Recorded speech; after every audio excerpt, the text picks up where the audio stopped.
कभी सोचा है कि बहुत सारा ज्ञान होना मतलब बहुत सारी नॉलेज होना हमेशा अच्छा क्यों नहीं होता? चलिए आज पंचतंत्र की एक बहुत पुरानी कहानी की गहराइयों में उतरते हैं, जो हमें ज्ञान और विवेक के बीच का एक बहुत ही जरूरी सबक सिखाती है। तो सवाल ये है, असली ताकत किस में है? सिर्फ ढेर सारा ज्ञान इकट्ठा कर लेने में, या फिर उस ज्ञान को सही जगह और सही तरीके से इस्तेमाल करने की समझ में? यही वो सवाल है जो हमारी आज की कहानी के बिल्कुल केंद्र में है। तो इस फर्क को और गहराई से समझने के लिए चलिए एक बहुत मशहूर कहानी की दुनिया में चलते हैं। तो कहानी हमें मिलाती है तीन बहुत ही होशियार विद्वानों से। उन्होंने अभी अभी अपनी पढ़ाई पूरी की है और अब वो अपने ज्ञान को आजमाने के लिए दुनिया की सफर पर निकल पड़े हैं। जब वो निकल रहे थे तो उनके गुरु ने उन्हें एक आखिरी सलाह दी। जो भी शिक्षा तुम लोगों ने पाई है उसे देश विदेश में फैलाओ और अपने आत्मविश्वास को बढ़ाओ। सलाह तो बहुत अच्छी थी, लेकिन क्या वो इसका असली मतलब समझ पाए?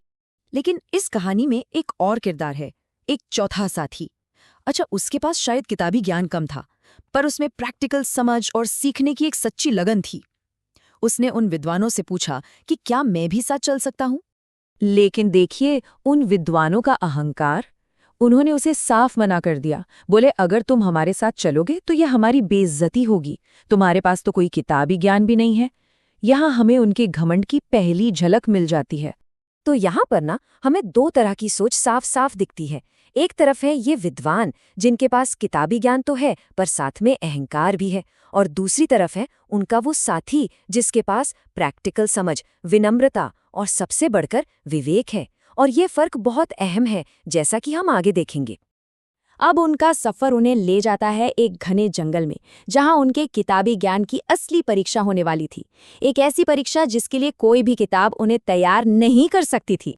जंगल के रास्ते पर चलते चलते उन्हें अचानक हड्डियों का एक ढेर पड़ा मिलता है।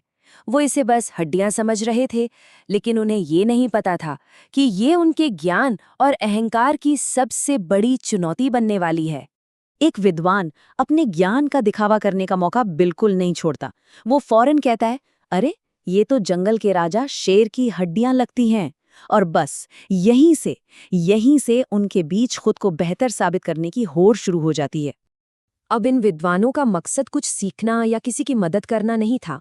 वो इस मौके का इस्तेमाल सिर्फ ये दिखाने के लिए करना चाहते थे कि देखो, हम में से कौन ज्यादा काबिल है, किसके पास ज्यादा शक्ति है। उनका वो समझदार साथी उन्हें पहली चेतावनी देता है, प्रकृति के नियमों के खिलाफ जाना ठीक नहीं है। लेकिन घमंड में डूबे उन विद्वानों के लिए ये बस एक डरपोक की बातें थीं। उन्होंने उसकी बात को पूरी तरह से नजरअंदाज कर दिया। और फिर शुरू होता है अहंकार का प्रदर्शन।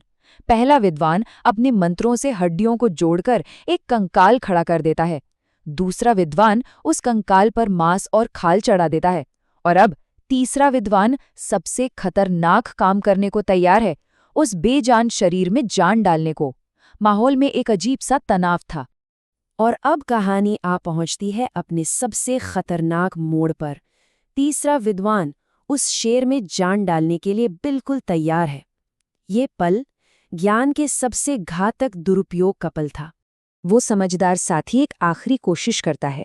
वो उन्हें उनके गुरु की सबसे बड़ी सीख याद दिलाता है। जो ज्ञान तुमने पाया है वो दुनिया की भलाई के लिए है, किसी की जान लेने के लिए नहीं।